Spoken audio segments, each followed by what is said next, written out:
વચનામૃત ગઢડા મધ્ય 20 ભાગ 1. સ્વામિનારાયણ હરે સંવત 1878 પોષવદી 14ને દિવસ સ્વામી શ્રી સહજાનંદજી મહારાજ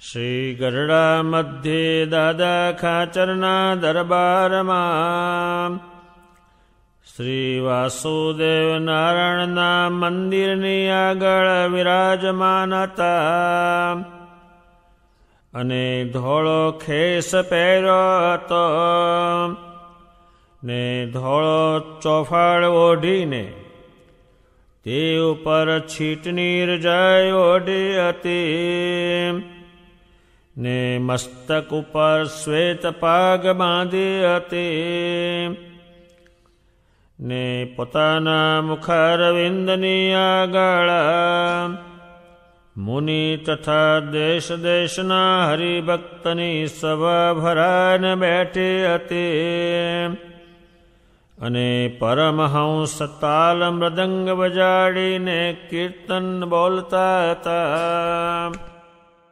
પછી શ્રીજી મહારાજ પરમહંસ પ્રત્યે બોલ્યા છે, આજ તો અમારા ઉતારામાં અમારી પાસે રહેનારા જે સોમલા ખાચર આદિ કરી ભક્ત તેમને અમે એક પ્રશ્ન પૂછ્યો છે, તેનો સર્વે પરમહંસ મળીને ઉત્તર કરો. પછી પરમહંસે કહ્યું જે હે મહારાજ, એ પ્રશ્ન અમને સંભળાવો. પછી શ્રીજી મહારાજ બોલ્યા છે, સમાધિનિષ્ઠ પુરુષ થાય છે તેને તો માયા થકી પરસ્થિતિ થાય છે અને ભગવાનના સ્વરૂપનો પણ દ્રઢ સંબંધ રહે છે. માટે સમાધિનિષ્ઠને તો જ્ઞાન શક્તિ તથા દેહ ઇન્દ્રિયોની શક્તિ તે વૃદ્ધિ પામી જોઈએ. શા માટે જે માયા થકી જે 24 તત્વ થયા છે તે જડ ચૈતન્ય રૂપ છે, પણ એકલા જડ ન કહેવાયા, તેમ એકલા ચૈતન્ય પણ ન કહેવાયા, અને તે તત્વમાં શક્તિ પણ સરખી ન કહેવાયા. ઇન્દ્રિયો થકી અંતઃકરણમાં જાણપણું વિશેષ છે અને અંતઃકરણ થકી ઇન્દ્રિયો અંતઃકરણનો દ્રષ્ટા જે જીવ તેમાં જ્ઞાન વિશેષ છે. તે જીવને જ્યારે સમાધિ થાય છે ત્યારે ઇન્દ્રિયો અંતઃકરણના દ્રષ્ટાપણાનો ત્યાગ કરીને માયા પર જે બ્રહ્મ તે સરખો એ જીવ ચૈતન્ય થાય છે અને ભગવાનના સ્વરૂપનો સંબંધ રહે છે. તે સમાધિવાળાને કેટલાક એમ સમજે છે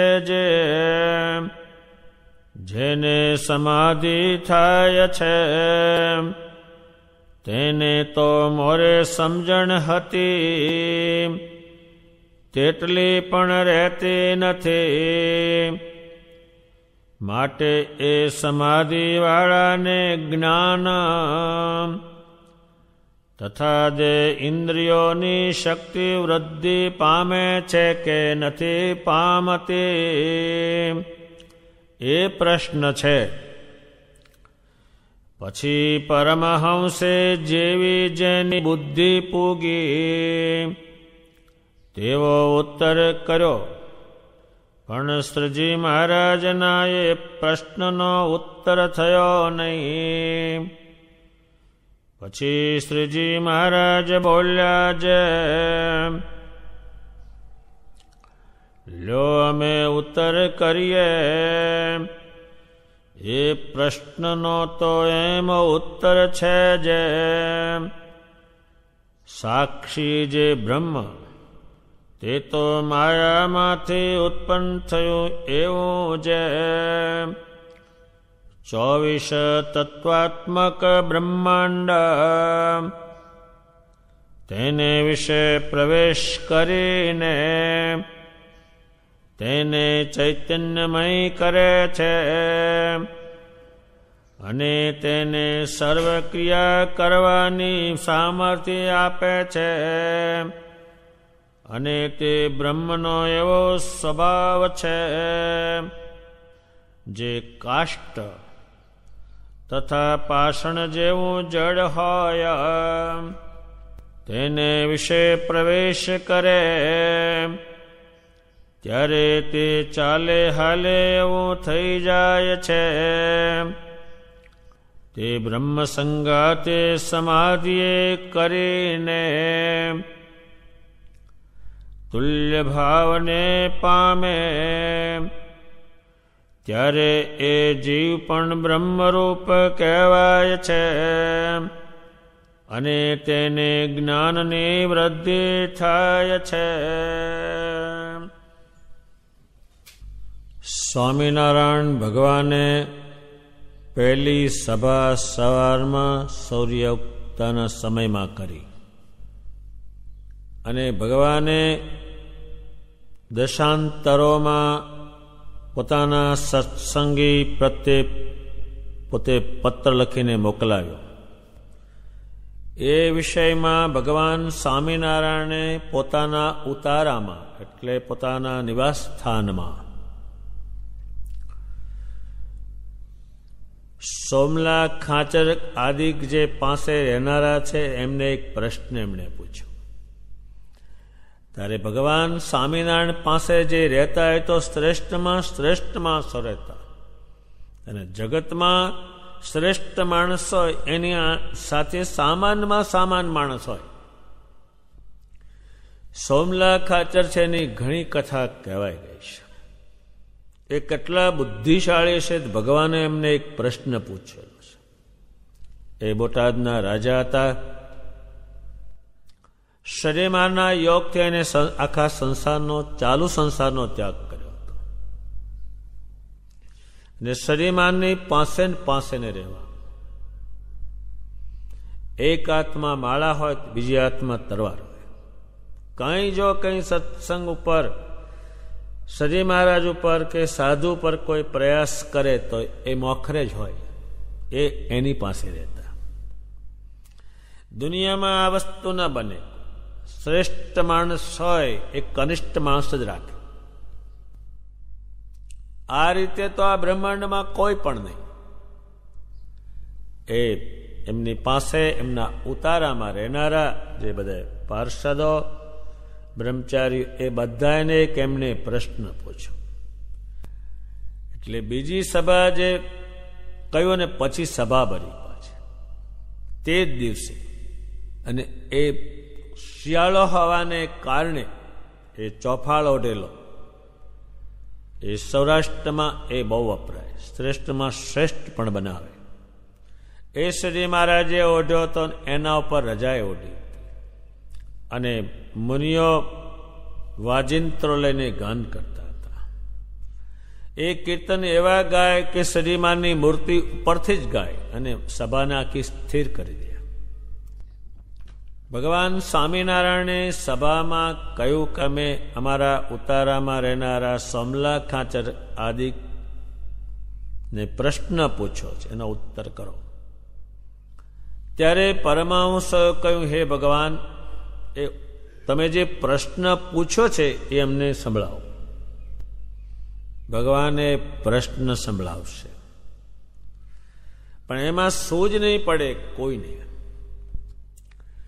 શ્રી મહારાજે આ બ્રહ્માંડમાં પરમેશ્વરપણું ક્યાં એમણે બહુ જ ઉતાર્યું તો કે સમાધિ કરાવી. સમાધિ જે છે એ જડ શબ્દોમાં પણ વપરાણી છે, એ નકામી છે. સમાધિ કરાવી એટલે એના દેહની અંદર જે જીવ છે તેને ઉઠાવે અને એને ચૈતન્ય આપે ને ધામમાં લઈ જાય. એને ભગવાને સમાધિ કહી છે. એ ભગવાન પુરુષોત્તમ નારાયણ આવ્યા ત્યારે આ બન્યું. આ વસ્તુ કોઈનાથી બની શકે નહીં. અને એ સમાધિ થાય એ માયાથી પર, એટલે આ માયા જે છે એ જીવને પકડી રાખે, જીવ એમાંથી છૂટે નહીં. ભગવાન સ્વામિનારાયણે આ માયાથી પર કર્યા અને ભગવાનના ધામમાં ગયા. એ ઘણું ત્યાં રોકાય. દેહનો અહીં પડી રહે એ જાય નહીં તો. અને એ ધ્યાનની જે ક્રિયા છે એ ભગવાન પોતે શીખવાડે. એને આસનો કરાવે, વજ્રાસન કરાવે, સિદ્ધાસન કરાવે, ટટાર બેસાડે, જાત જાતના આસન કરાવે. અને એમાં એમ કે તમારી મૂર્તિ સામે જો, એ મૂર્તિ સામે જો. હવે એ મૂર્તિને અંદર ઉતાર. એ અંદર ઉતારે એટલે બહારનું બંધ થઈ જાય. એ બંધ થઈ જાય ત્યાંથી ઉઠાવે. એને સમાધિ કહેવાય છે. જે ક્રિયા અત્યારે આપણે લખાણ ઉપરથી એ ક્રિયા બની છે એવું જાણી શકીએ, પણ એમના વખતમાં તો હજારો હજાર પંક્તિઓ બેસે, સમાધિઓ થાય નહીં. એ બેસી રહે, લાકડા જેવા થઈ જાય, કંઈ ખબર નહીં. એને અગ્નિ મૂકે, એને ગમે તે કરે, કંઈ થાય નહીં. એનો જીવમાંથી ઉઠાવી લીધો. આ ક્રિયા દુનિયામાં કોઈનાથી બની શકે નહીં. ભગવાન સ્વામિનારાયણ ત્યાં લઈ જાય, ત્યાંથી પાછા લાવે. હવે ત્યાં ગયા, ત્યાં રહ્યા, ત્યાં પુરુષોત્તમ જોયા, પુરુષોત્તમ સામે બેઠા છે એ જોયા. એની રીત જોવે, કેટલું રહે તો કે 6 મહિના રહે. આ બ્રહ્માંડમાં કોઈનું કામ નહીં. કોઈ દેવથી માંડીને કોઈ ઋષિ મુનિ કોઈનો આ વિષયમાં જ ન આવે, એની લાઈનમાં જ ન આવે. જેમ દીવો કોઈ કરી શકે, મશાલ હળગાવી શકે, પણ સૂર્ય કોઈ બનાવી શકે નહીં, એ લાઈનમાં જ ન આવે. અત્યારે જેમ આપણે કૂવો ખોદીને પાણી કાઢીએ, એ બધું કરીએ, પણ એ વરસાદ પાડવું એ કોઈનો વિષય લાઈનમાં જ નહીં. એમાં સમાધિ કરાવવી એ કોઈની લાઈનમાં જ નહીં. હવે ત્યાં બધું જોવે. ત્યાં જે મુક્તો છે શું કરે છે એ પણ જોવે. ત્યાં શીશી રચના છે એ જોવે. એ બધું જોવે, ત્યાં રહે અને પાછો આવે. હવે પાછો આવીને એ આવે એટલે એને થોડુંક જ્ઞાન આમ ઓછું આ બધું ગમે. પછી એક તાર ભજન કરે. હવે એ સમાધિ જેને થઈ, અત્યારે કોઈ ભગવાન સ્વામિનારાયણનું વધારે ભજન કરે, એને આ સંસાર ન ગમે. એ પેલું કરતા નથી એટલે ગમે છે. જે વસ્તુ કરે તેટલે તરત જ એનો અભાવ આવે. ભગવાન સ્વામિનારાયણ કે છે એને જ્ઞાન વૃદ્ધિ પામે કે અહીં આવીને પેલું બંધ થઈ જાય, ઓછું થઈ જાય. ભગવાન સ્વામિનારાયણે આ વિષયમાં એટલું સમજાયું છે કે આમાંથી આપણને સમજ પડવી પણ દુર્લભ છે. એ પ્રશ્ન એને પૂછેલો છે. અને એ આ પ્રશ્ન જે ભગવાને પૂછ્યો છે એ થોડીક વસ્તુ જાણે છે. અજાણ્યાને તો આ પૂછાય જ નહીં, ખબર જ નહીં ને. સમાધિ કેવી હોય, ભજન કેવું હોય, ભગવાન કેવા હોય, એ તો આની લાઈનમાંની વિષયમાં જ નહીં. હવે એ શું પૂછશે કે જે પેલા સમાધિ કરીને આવે છે પાછા, એને બહારનું જ્ઞાન ઓછું થઈ જાય છે. શ્રી મહારાજ પોતે એ જે સમાધિ કરીને ધામમાં ગયા હોય એ પાછા બોલાવે તો પણ ન આવે, નથી આવું. ભગવાન જાતે એને પછી આગ્રહ કરીને દેહમાં લાવે, તારે એ દેહમાં આવે. ભગવાન સ્વામિનારાયણ જે વાત કહે છે એ આ બ્રહ્માંડમાં કોઈ સમજી પણ શકે નહીં, જાણી શકે નહીં, કરી શકે નહીં. એ વાત એમણે પૂછેલી છે. એ બધાએ પરમાંશો પાસે બેઠા જ છે. એ ક્રિયા બને છે, જોવે છે, તો પણ પૂરો ઉત્તર થતો નથી. એમાં સમજણ ના પડે. ભગવાન આ જે બોલે છે એને તો શબ્દે શબ્દે ખોલો કેટલું અંદરથી નીકળે, પણ એ આપણે એ ક્રિયા ન કરીએ એટલે આપણને શબ્દ બેસે નહીં. ભગવાન સ્વામિનારાયણ જે આ શબ્દો કહે છે ઇન્દ્રિયોના, અંતઃકરણના, જીવના, એ બધું જે કહે છે એ ઘણું અલૌકિક છે.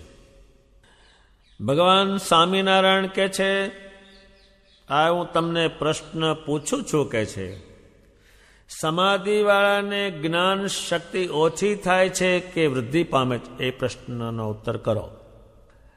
ત્યારે બીજી રીતે જોઈએ તો એને આમ જ્ઞાન ઓછું થઈ જાય, આમ બીજું આમ બંધ થઈ જાય. અને પછી તો એ સમાધિની ક્રિયા શીખવાડી અને કરીને બહુ લોકો સ્વતંત્ર થયા. જ્યારે જવું હોય ત્યારે ધામમાં જાય અને પાછા આવે, ત્યાં કંઈ પૂછ્યા આવે. એ સભાને જોયેલી, એ સંતોને જોયેલા, એ બધું જોયેલું છે. અને સમાધિ કરીને જાય ત્યારે એ 3 દેહમાંથી છૂટવું પડે. સ્થૂળ દેહ, સૂક્ષ્મ દેહને કારણ એ 3માંથી છૂટવું પડી અને ભગવાનને ત્યાં જાય. આ માયામાંથી જે માયા જે છે એ દેહરૂપી માયા છે, એમાં જીવ ચોટેલો છે, એ ઉખડે નહીં કોઈ નથી. શ્રી મહારાજ પુરુષોત્તમ નારાયણ હોવાને કારણે આ શરીરને એટલો બધો તિરસ્કાર કર્યો છે, તો પણ એ ખસા નથી. એ શેને કારણે નહીં ખસા? એ જાણે છે કે આ પુરુષોત્તમ છે, કેમ જ કરું. એક જરીક શરીરને કોઈને બતાવી જો, એક તુકારો કહી જો, એ શું કરે છે એટલું છે. ગોપાળાનંદ સ્વામી જેવા એક વિદ્યાર્થી તો મંગળ કરીને એને ભણાવેલો, સ્વામીએ જ, અને ગરીબ શેથી નહોતો. સ્વામીની કૃપા દ્રષ્ટિ એના પર થઈ એટલે રાજાને કહ્યું કે આને તમે અધિકાર ઉપર રાખજો. એટલે પછી રાજે અધિકાર ઉપર રાખ્યો, ઘોડા ગાડીને એવું બધું આપ્યું. હવે એ સભામાં આવ્યો ત્યારે ગોપાળાનંદ સ્વામી એક મંગળ આવ્યો, એને ન ગયું, ભાઈ ન કહ્યો. આ ક્યાં ભાઈ થાય છે? પછી ગોપાળાનંદ સ્વામીના શિષ્ય હતા, સાધુ, એને વાત કરી સ્વામીને બોલવાનો વિવેક નથી કે સભામાં મને મંગળ કયો, મંગળ ભાઈ કયો, એટલું સ્વામીને વિવેક બોલવામાં ઓછો છે. એ વાત ગોપાળાનંદ સ્વામીના જે શિષ્ય હતા એમને કહેલી. એમણે ગોપાળાનંદ સ્વામીને કહી કે આમ એ કહે છે. સ્વામીએ બહુ જ વિચાર કર્યો એનો વિદ્યાગુરુ, મેં એને ભણાવ્યો, રાખ્યો, અધિકાર ઉપર મોકલ્યો. એ બીજે દિવસે આવ્યો અને સ્વામીએ કહ્યું મંગળભાઈ આવો, બેસો. એ બેઠો. સભા પૂરી થઈ ગઈ એટલે ગોપાળાનંદ સ્વામીનો હાથ પકડીને એક બાજુ પર લઈ ગયા કે મારી મોટેપ સામે હું જોઉં. શું મોટેપ એમની? એ પુરુષોત્તમ નારાયણનો યોગ છે, એની મોટેપ છે, એ જાણે છે. મારી મોટેપ સામે હું જોઉં તને મંગળીયો ન કહું, જા. એ અધિકારે છૂટી ગયો અને મંગળીયો થઈ ગયો. એટલે આ દેહમાંથી કોઈને છોડાવવું કોઈનું કામ નથી. બતાવી જો ખબર પડે ગમે તેને. અનેક નબળા તત્વો એની શરીરની અંદર એને ગોઠવ્યા છે. જીવ, ગામ, નાત, જાત, સગું, સંપત્તિ, એટલો દેહમાં તો ચોટેલો છે, પણ ચારે બાજુ ચોટેલો છે. એ કોઈ દાડો ઉખડી શકે નહીં. અને સ્થૂળ શરીરમાં ચોટ્યો છે, એના શરીરમાં ચોટ્યો છે. પછી એના બધા વિચારો છે એમાં એ ચોટ્યો છે. એ હગું, કુટુંબ, ઘર, એ બધું એમાં આત્મા ચોટેલો છે. આમ ભેગું કાંઈ તમને ન જણાય, પણ એક વસ્તુ ચોટેલી, કાંઈક થાય તરત જ એને શરૂ થઈ જાય. અત્યારે કોઈ ક્યાંક બેઠો હોય ને એમ કે તારો છોકરો મરી ગયો, કે તરત જ દોટ મૂકે, જોઈ અંદર હતું, ભોજ ન રહી. એ સૂક્ષ્મ છે અને એની વાસના છે, ક્યાં જવું, શું કરવું. એ કારણ એ 3 શરીરમાંથી છૂટું પડાવનાર આ બ્રહ્માંડમાં કોઈ નહીં. ભજન કરે, છૂટું બૂટું નહીં, એને વતાવાય નહીં. અને એ શરીર મારા 3 શરીરમાંથી બહાર કાઢીને એને જીવને ઉઠાવશે. આ જાય જ નહીં. આ જે નરી ભૂતાવળ છે એનું શું કારણ છે કે ખસતું જ નથી. એને ખસેડે કોણ? અત્યારે જેમ લાકડું હોય એમાંથી એને ખસેડે કોણ? એ તો કોક એને ખસેડે તો ફરે. એ તો લાકડું છે, જડ.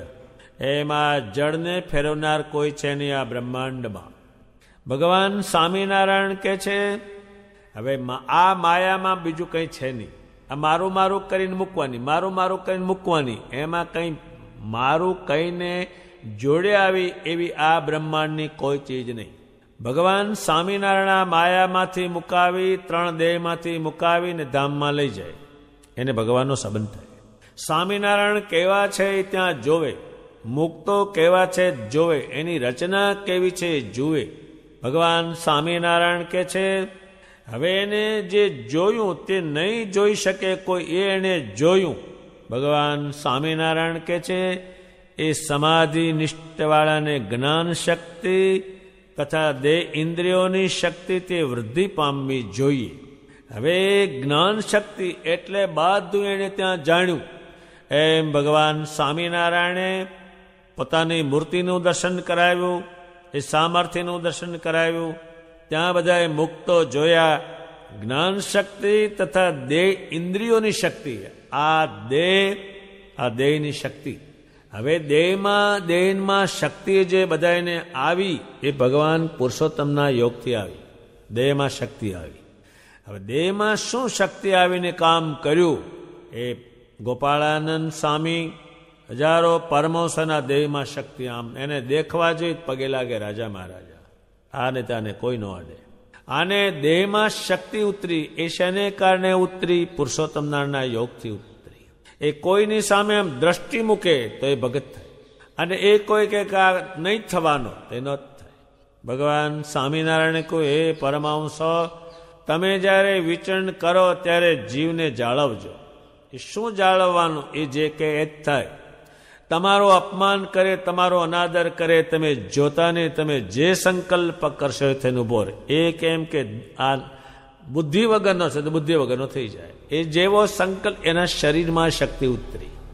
એટલે ભગવાન સ્વામિનારાયણે શિક્ષાપત્રીમાં લખ્યું કે સંતો, તમને મારે તમારો તિરસ્કાર કરે તો પણ તમે એનો શુભ સંકલ્પ કરજો તો જે ભગત થશે, નહીતર એ થવાનો નથી. તમે જાળવજો આ જીવને તમે ધ્યાન રાખજો, ને તો આ જીવ જ છે. ત્યારે એના શરીરમાં શક્તિઓ આવી. એ શેની આવી? એ પુરુષોત્તમ નારાયણના યોગથી આવી. ઇન્દ્રિયોની શક્તિ. હવે ઇન્દ્રિયોની શક્તિ, એ બોલે એટલે ભગત થાય, આપણે બોલે એટલે બાંધવાન થાય. એ બોલવા જોઈએ કંઈ, એની ઇન્દ્રિયોની શક્તિ. એની જીભમાં શક્તિ આવી, સ્વામિનારાયણ એ શક્તિ આવી એના શરીરમાં. એની વાણીમાં શક્તિ આવી, એની આંખમાં શક્તિ આવી. શું શક્તિ આવી? કે એની આંખ કોઈના પર આમ છોડે તો ભગવાનની અંદર શરીર એનું હોય, એની આંખ ભેળી ભગવાનની આંખ થઈ જાય. એટલે જેના પર મૂકે એ પવિત્ર થઈ જાય. એ જ્યાં બેસે ત્યાં પૃથ્વી પવિત્ર થાય. ગોપાળાનંદ સ્વામી એક ગામમાં પધાર્યા. એક ભગતે રસોઈ કરી, અને એ ભગતનું જ રૂડું કરવું હતું. ત્યારે બીજા ઘરવાળાએ કહ્યું કે તમે અહીંયા આવો, પણ એ ભગવાનનો ભગત નહોતો, એટલે સ્વામી કે ત્યાં આપણે નથી જવું. એ હાંકડામાં ખાધું, પણ એ જ્યાં બેઠા ત્યાં પૃથ્વી પવિત્ર થાય. એને સાંભર કરે, એમાં શક્તિઓ ઉતરી. ભગવાન સ્વામિનારાયણ કે છે ત્યારે આ ઇન્દ્રિયો છે, ચેતને ન કહેવાય, જડે ન કહેવાય.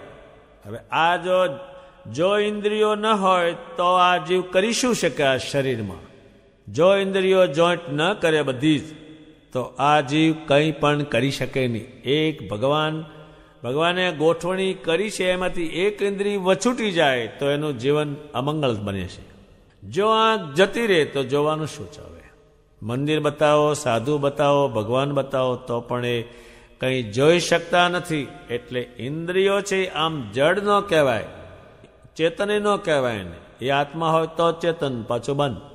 અંદરથી જીવ જતો રહે તો આ ઇન્દ્રિય કંઈ પણ કરી શકે નહીં. અને ઇન્દ્રિયો જો ફિટ ન કરે તો જીવ કંઈ કરી શકે નહીં. એની ગોઠવણી છે. ભગવાન સ્વામિનારાયણ કે છે એ વૃદ્ધિ પામવી જોઈએ. ભગવાન જોયા, બધી ઇન્દ્રિયોને ખબર પડી કે આને કારણે અહીં બધા આવ્યા, એ બધું જોયું છે, તો એ વૃદ્ધિ પામવી જોઈએ.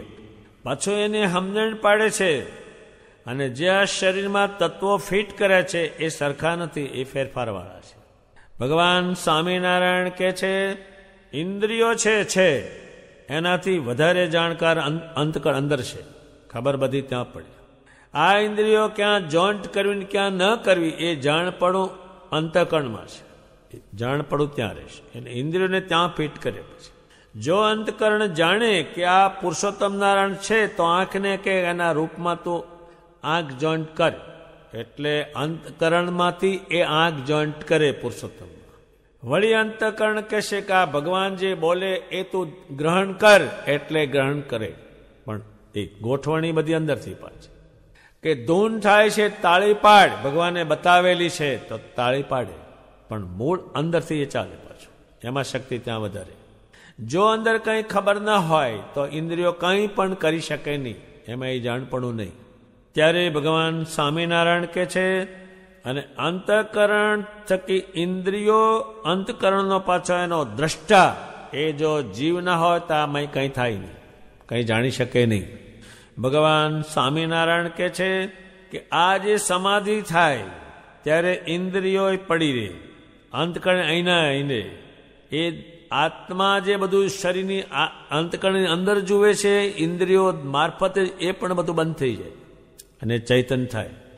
હવે એ ચૈતન થયો, જે ચૈતન વસ્તુ હતી એ ગઈ એટલે ચૈતન થયો. હવે એની રીત પ્રમાણે ત્યાં દેહ મળે એ બધું જોવે. અહીં જે એણે જોયું હલકું છે ત્યાં જોયું ભારે જોયું, અને ભગવાનનો સંબંધ એને બહુ રહેશે. ભગવાન સ્વામિનારાયણ કહે છે જેમને હું સમાધિ કરાવું છું અને પછી એમને પાછો લાવું છું, પાછા લાવે. એને પહેલાં જે સમજણ હતી એટલી સમજણ પણ પછી ઓછી થાય. પહેલાં બધું સમજતો અહીંનું બધું જ બહુ સમજે, પછી એ ઓછું થઈ જાય. હાવ એનું કારણ શું? જે માણસ પહેલાં લગ્ન કરે તો બહુ જ એના મનમાં દંખ ના હોય, આમ કરશું આમ કરશું, પછી એ બાઈ જોડે પ્રીતિ એને ઓછી કેમ થઈ જાય છે?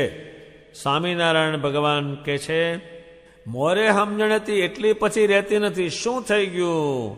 એનો આત્મા એનું એ ચિંતન કરે એટલે આ દેહ બંધ થાય. અત્યારે જેમ આપણે ઊંઘીએ એટલે દેહ બધું બંધ થઈ જાય.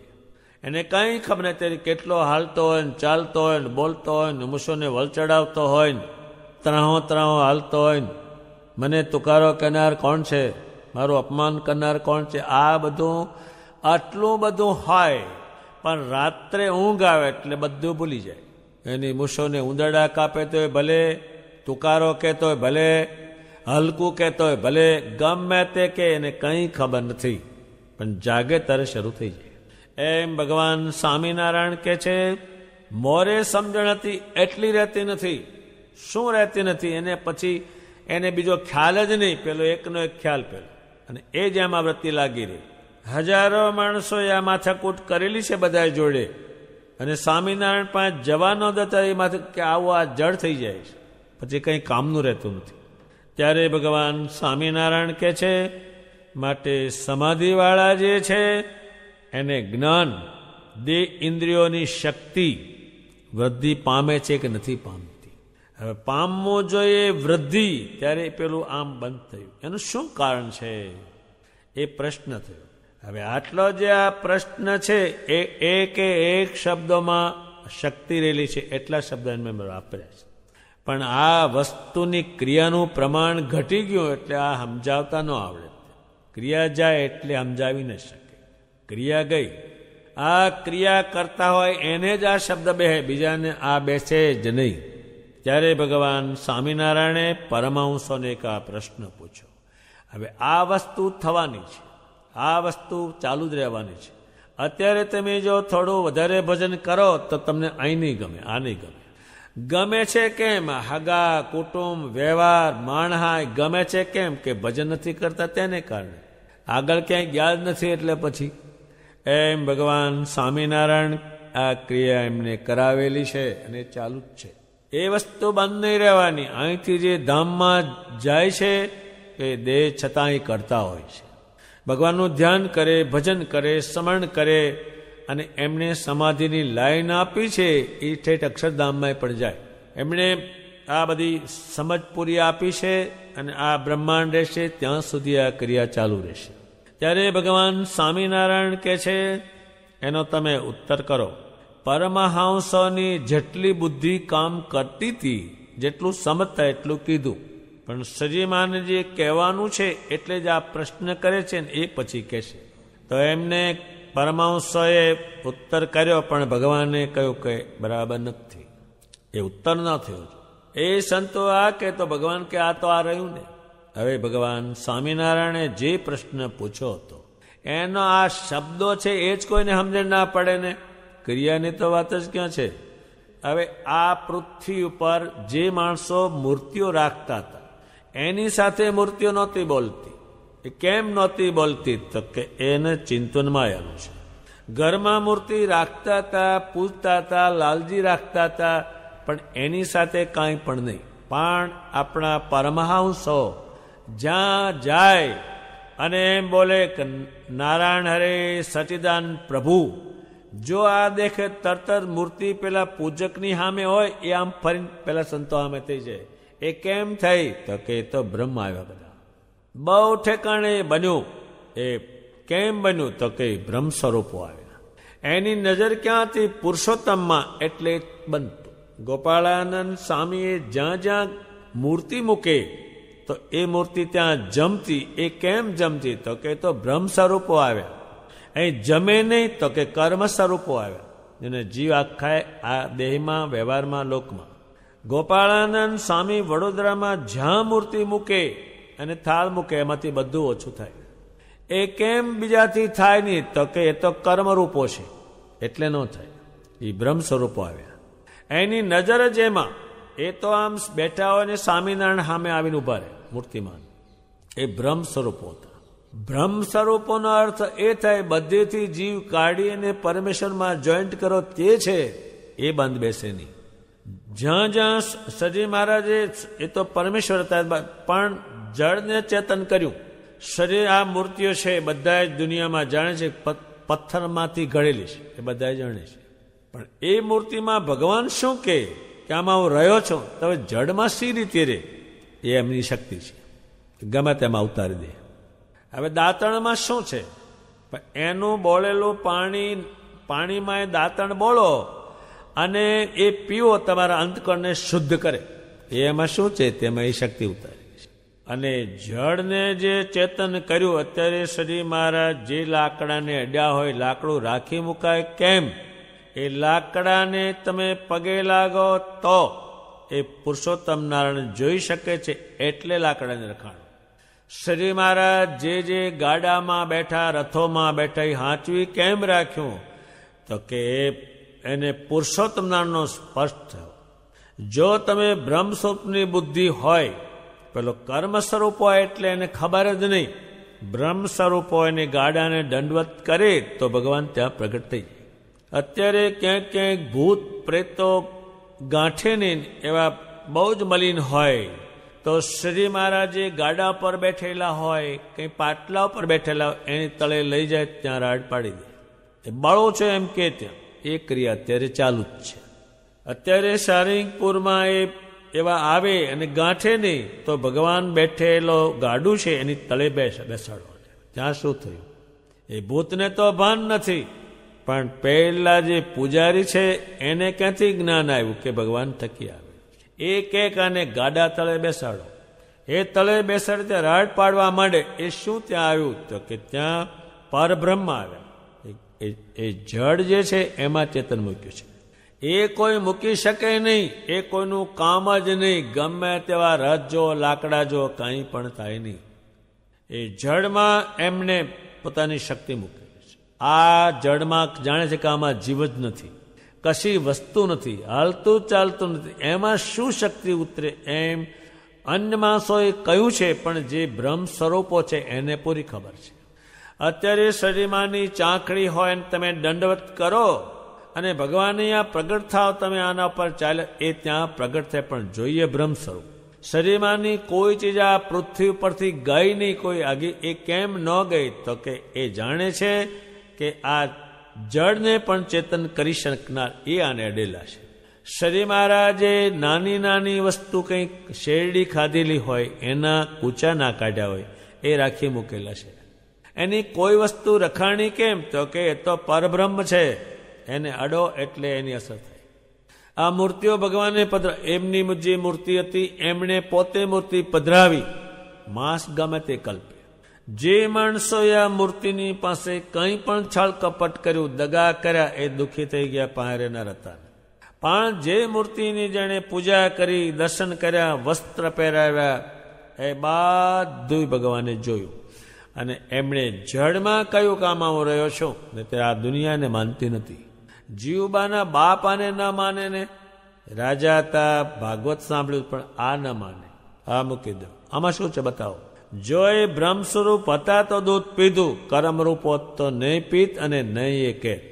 જીવબા ભગવાનને કે છે તમે બહારગામ જાઓ તો અમને કંઈ હક પડતું નથી, કંઈક એવું કરી આપો ને એના આધારે અમે જીવીએ. ભગવાને એક અક્ષરધામમાંથી મૂર્તિ ઉતારી અને એ મૂર્તિ એમણે એમના ઓરડામાં પધરાવી આપી અને કહ્યું આમાં રહીને આ મૂર્તિને પૂજ્યો અને આમાં રહીનું ગ્રહણ કરી. એ કોણે કીધું? એ પુરુષોત્તમે કીધું. અને બંધ કોને બેસે? કે બ્રહ્મ સ્વરૂપોને.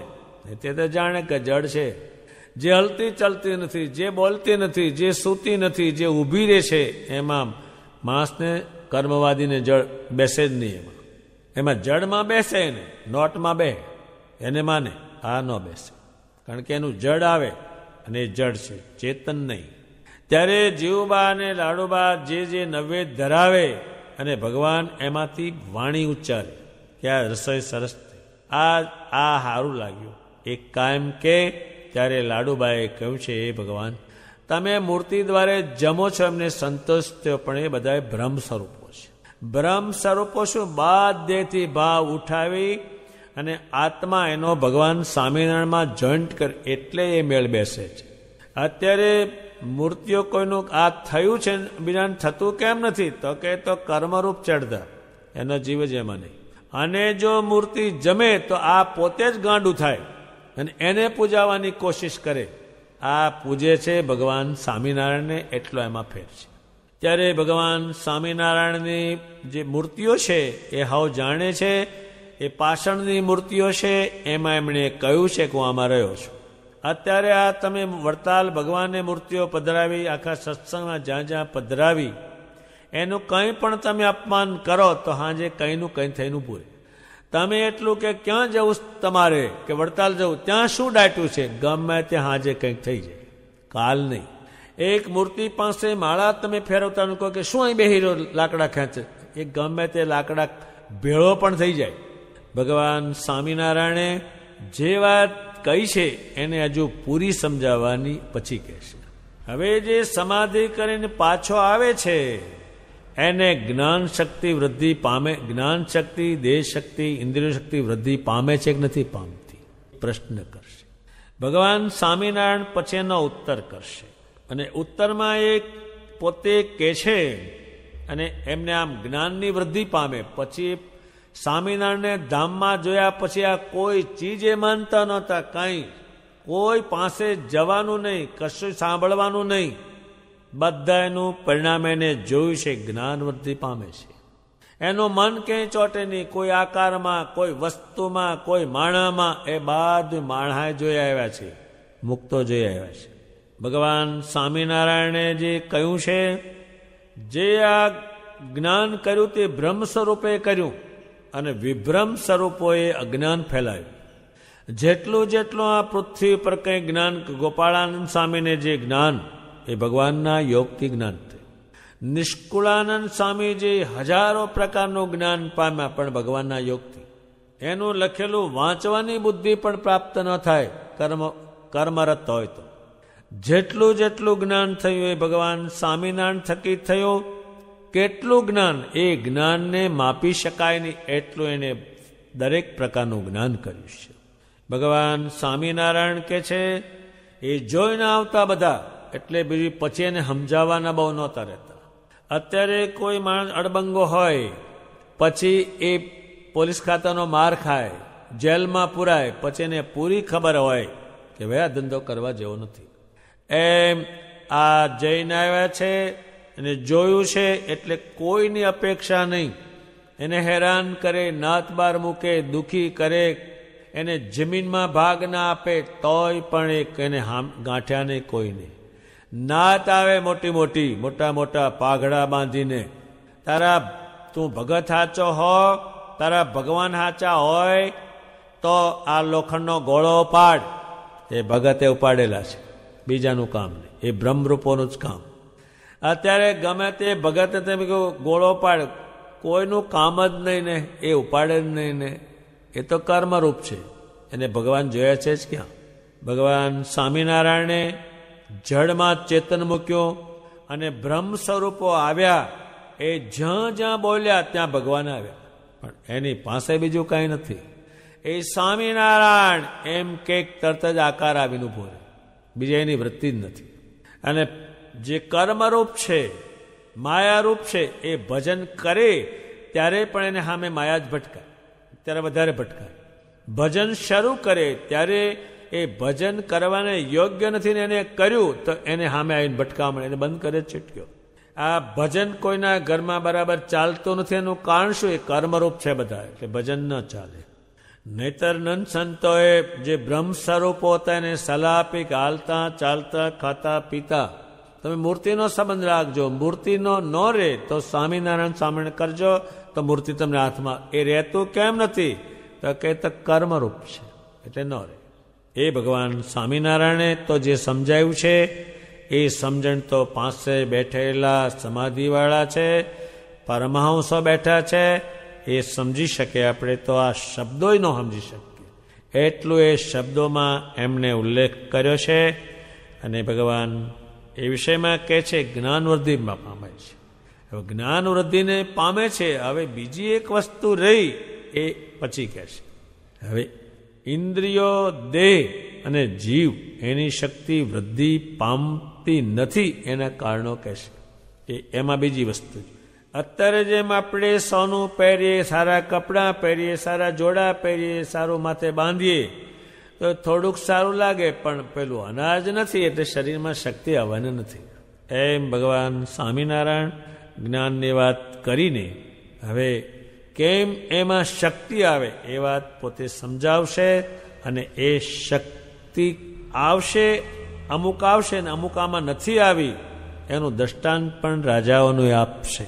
ભગવાન સ્વામિનારાયણે એક વાત સમજાવી છે અને એ વાતને એવી સમજાવશે કે કોઈ પણ માણામાં શક્તિ આવીને ઊભી રહેશે, દૈવત આવીને ઊભું રહેશે. એ વાત પોતે હવે પછી કહેશે.